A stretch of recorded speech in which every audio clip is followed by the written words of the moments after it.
Welcome back to Most Amazing Top 5. My name is Jack Finch and today I'll be your host as we cover 5 teenagers who summoned a demon. Now, sometimes some things are just better left alone. We've all heard stories of friends practicing with Ouija boards. Maybe they witnessed a glass fly across the room, but do you ever really believe them? A lot of kids these days have a pretty overactive imagination, and it's easy to get caught up in the mysticism of the occult. But in reality, none of them are going to be accidentally summoning Belial or the Demogorgon, or are they? Before we begin, make sure to hit that subscribe button down below. Leave us a comment of any creepy Ouija board stories that you've had. Without further ado, let's get started, shall we? Coming in at number 5, we have the sinister story of Clara, Germana, Cele. In 1906, Clara was a student at St. Michael's Mission in South Africa. She was reportedly an orphan of African origin, but had been baptized as an infant, and at just 16 years old, Clara made a pact with Satan. She later went on to reveal what she'd done to the overseeing priest, Father Horner Erasmus, but in an account written by a nun, it was already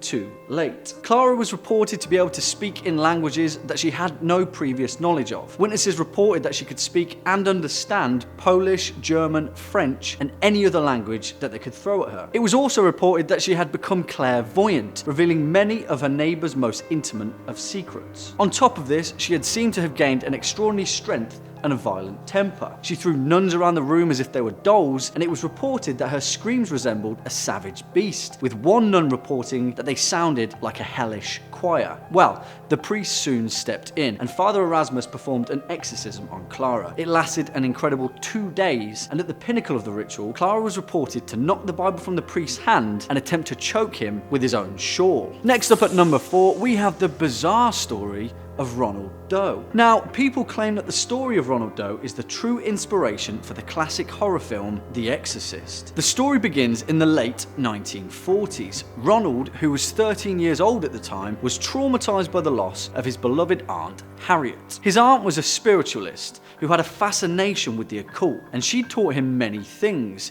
including how to properly use a Ouija board. You know where this is going, right? Hoping to contact his recently dead aunt, Ronald set about using the Ouija board to make contact with her. Well, someone else picked up the call. In early 1949, Ronald began to experience strange things. Scratching sounds coming from around the house, water dripping out of the walls, and then he witnessed his mattress flip over by itself. Scratches began to appear on the boy's body with the letter X, which led priests to believe that he'd been possessed by 10 demons.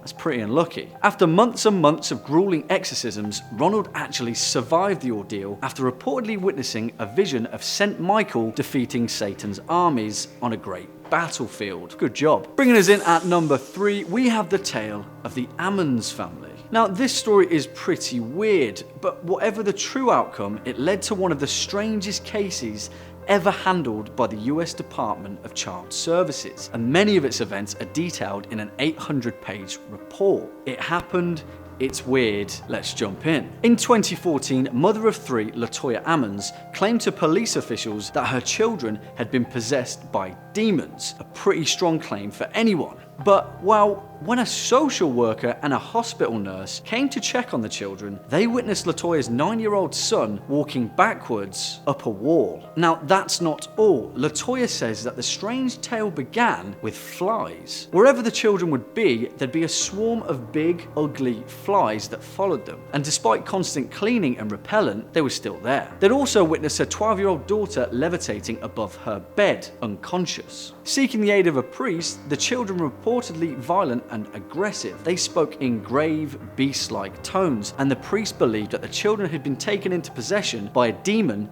named Beelzebub, Lord of the Flies. The police officer who had led the case publicly stated that it was the strangest, most unexplainable thing that he'd ever seen. No kidding. Next up at number 2, we have the story of Anna Ecklund. Now, this insane story of demonic possession reportedly lasted over several decades and followed Anna through her teenage years and most of her adult life. Born in 1882 in the United States Midwest, Anna had exhibited demonic possession symptoms since the age of 14. Raised in a Catholic household, Anna began to show strange signs during her adolescent years. She developed a disgust for holy objects, and it was also reported that she had a physical inability to enter a church. It is thought by the time Anna was 26, she was fully possessed by at least 7 demons. During a 23-day-long exorcism, dozens of people witnessed Anna do some pretty insane stuff. While she was unconscious, strange voices would talk in unknown languages. She would often vomit tobacco leaves and foreign spices, and she would verbally assault the people present with sins that they had committed in their childhood. It is believed that Anna's first brush with the demonic arts came from her aunt Mina, who was a reputed local witch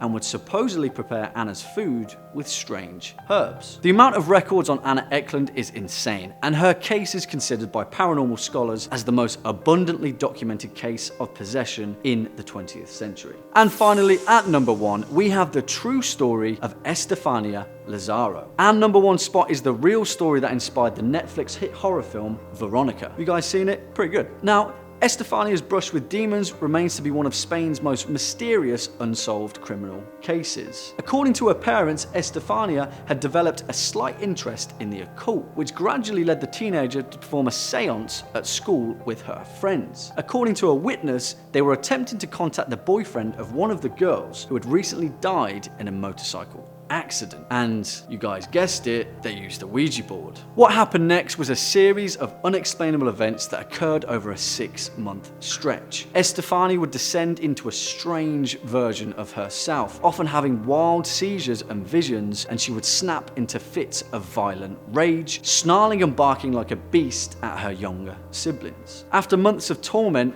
she mysteriously passed away in her bedroom. Her death was unexplained. Her parents later reported walking past her bedroom at night and seeing strange, evil-looking, shadowy people. And then, on the evening of November 27th, 1990, police received a frantic telephone call from the Lazaro household. Her parents reported tall shadow people that had entered their home, and they were terrified to go back inside. As police entered the house, they felt the same eerie presence that had plagued her parents. And as they entered Estefania's room, they found a crucifix laying on the middle of the floor and a poster that had been shredded by claws. They witnessed furniture quickly shifting across the room and doors rapidly slamming. And in the living room, on the floor, was a picture of Estefania that had fallen off the wall and ignited itself on fire, but only the photograph was burned. The frame, including the glass, didn't have a single scratch on it. That's all we've got time for today. We hope you've enjoyed this video. You've been watching Most Amazing Top 5. I've been your host, Jack Finch, and until next time, take it easy.